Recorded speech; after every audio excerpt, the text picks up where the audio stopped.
So this weekend I've been at GLAAD's Campus Ambassador Summit in Atlanta, Georgia.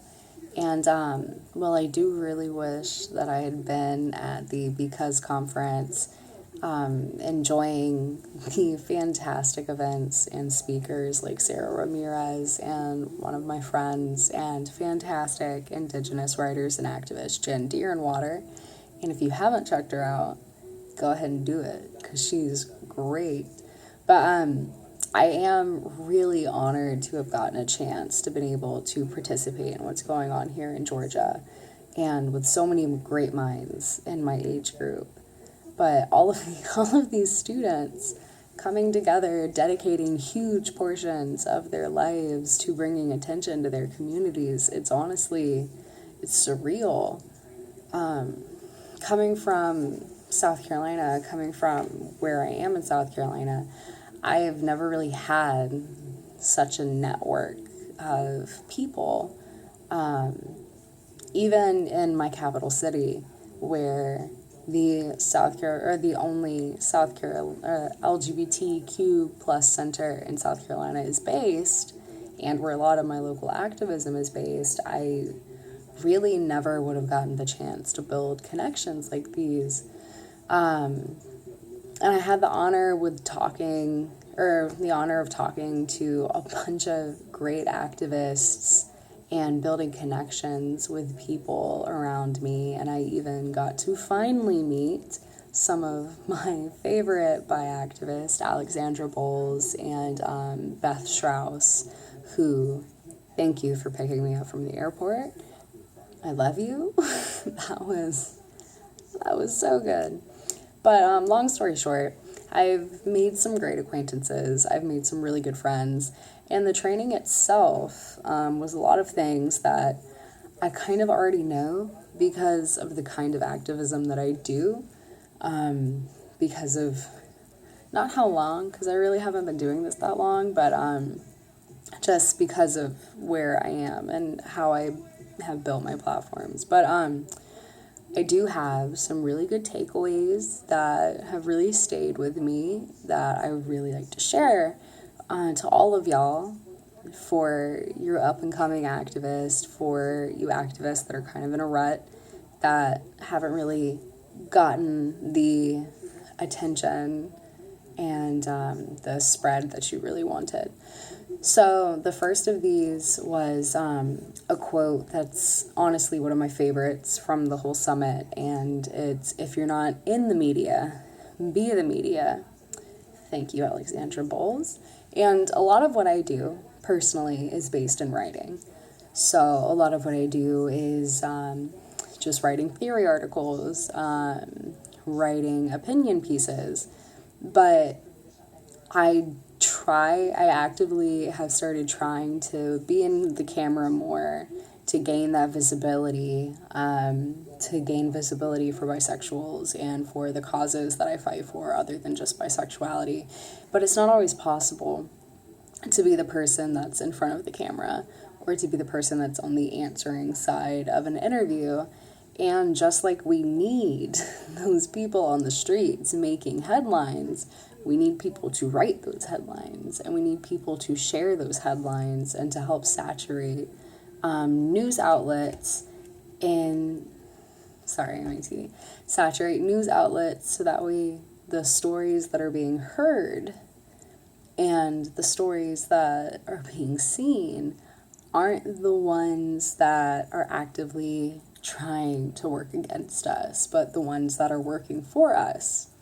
And I have some tips that I personally have for up-and-coming bi writers and bi activists, but that also I kind of stole from one of our first speakers, Janae Williams, who did a fantastic job and was lovely. But tip one is to pitch. Because unless you're starting your own blog, unless you already have someone that you write for regularly, you'll be relying on other platforms to really get your story out there and to share your story.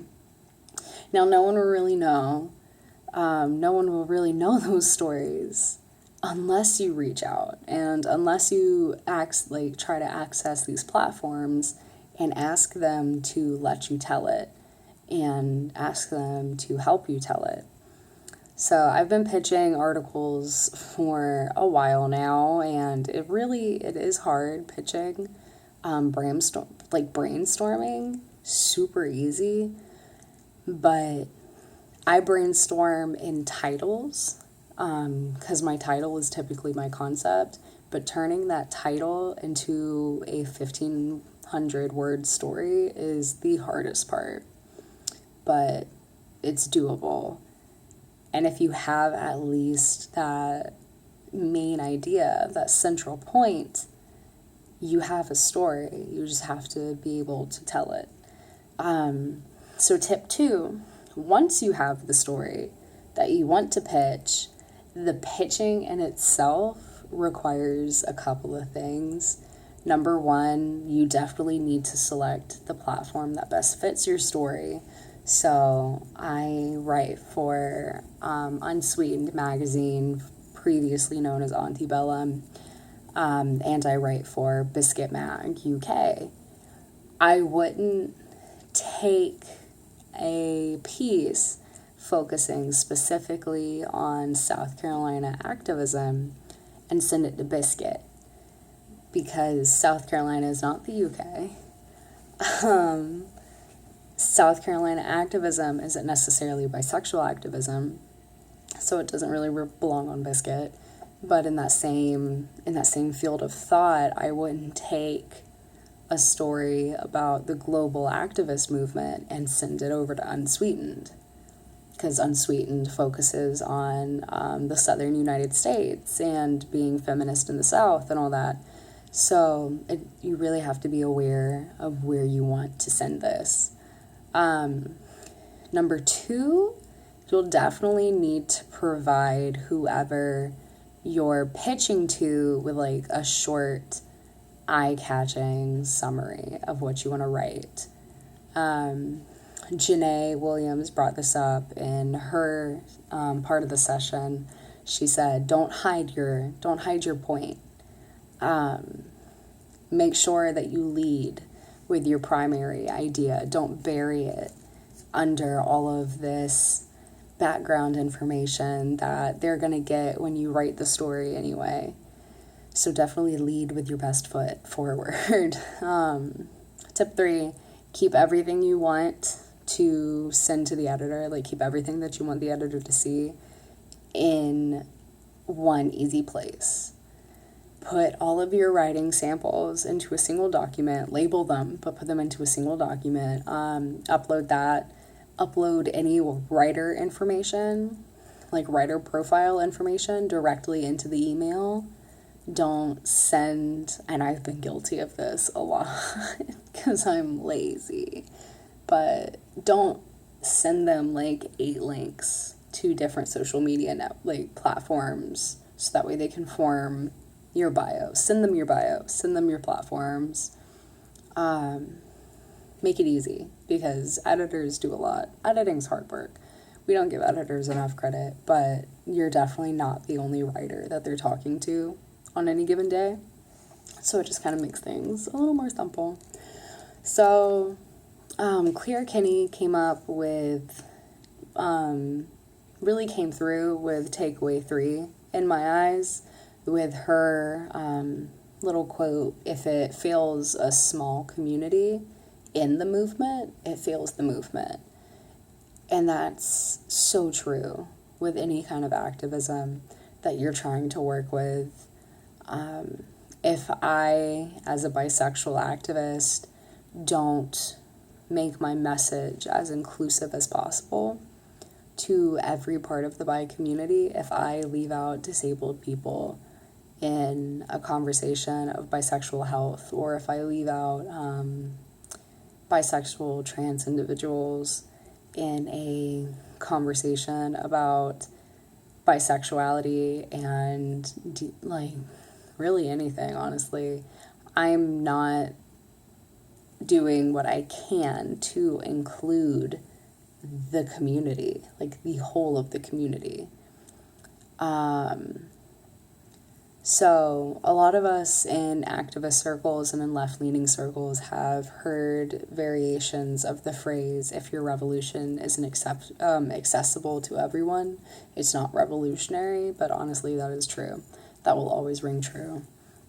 One more thing.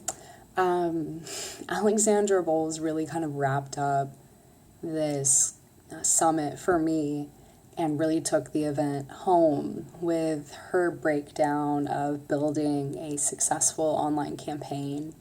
And hopefully she won't mind me sharing some of her tips, but they've definitely changed the way that I look at my approach to online campaigns. I have tried to start a few. One of them was kind of successful, but I got busy and kind of gave up. So when planning a campaign, ask yourself a few questions. Ask yourself, who are you trying to reach? Where does your message need to go? Who are you trying to contact with this?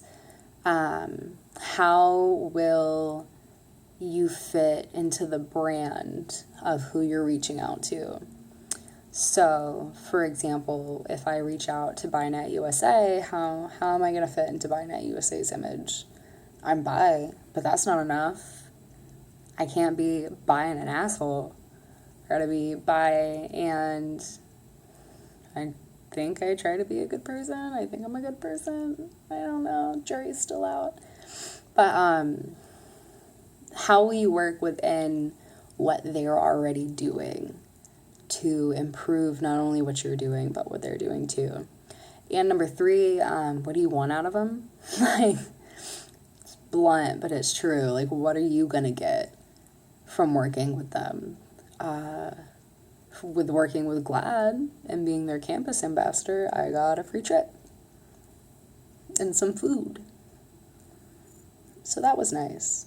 Not everybody's going to give you a free trip and some food. Some people are just going to give you like $50. Other people are going to give you access to their 2,000 plus Instagram following, stuff like that. And that's important. Know who you're trying to get to help you with them.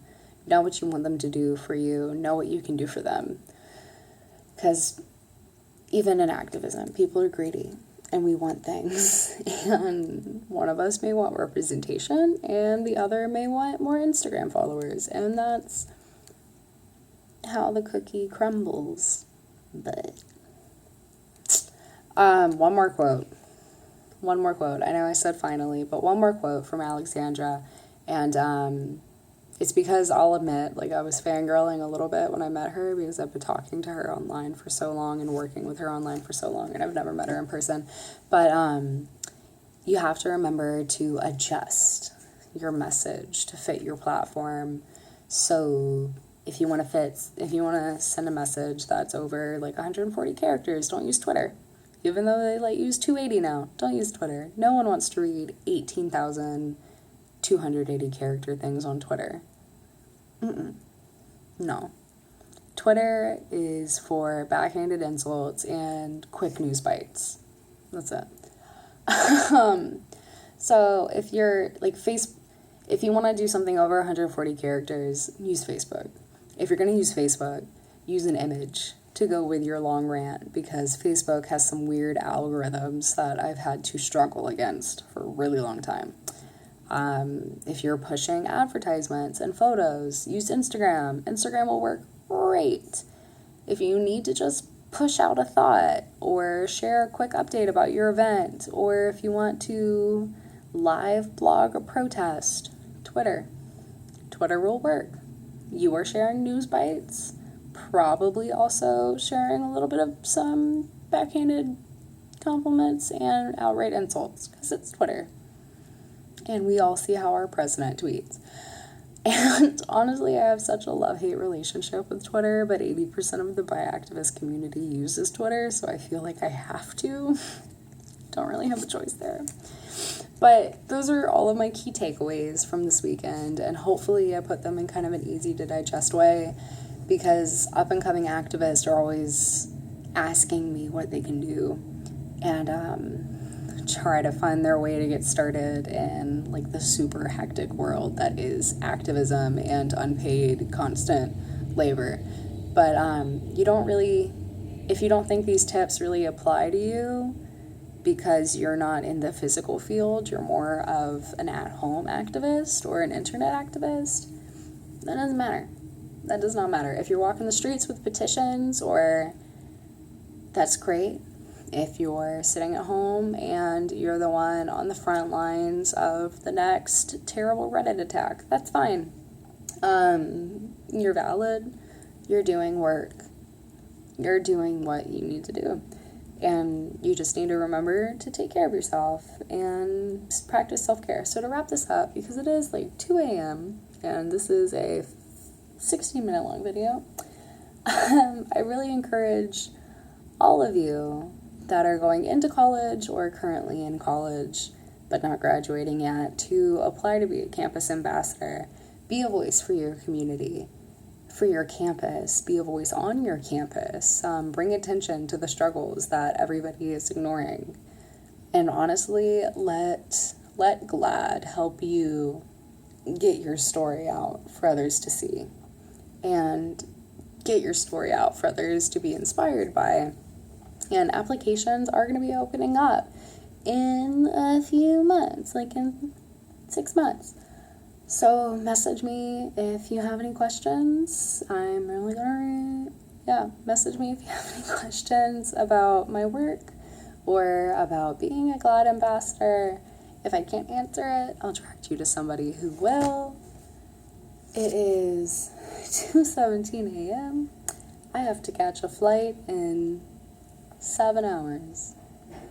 So I'll probably upload this when I get to Wi-Fi. But I love y'all. I hope everybody had a great weekend.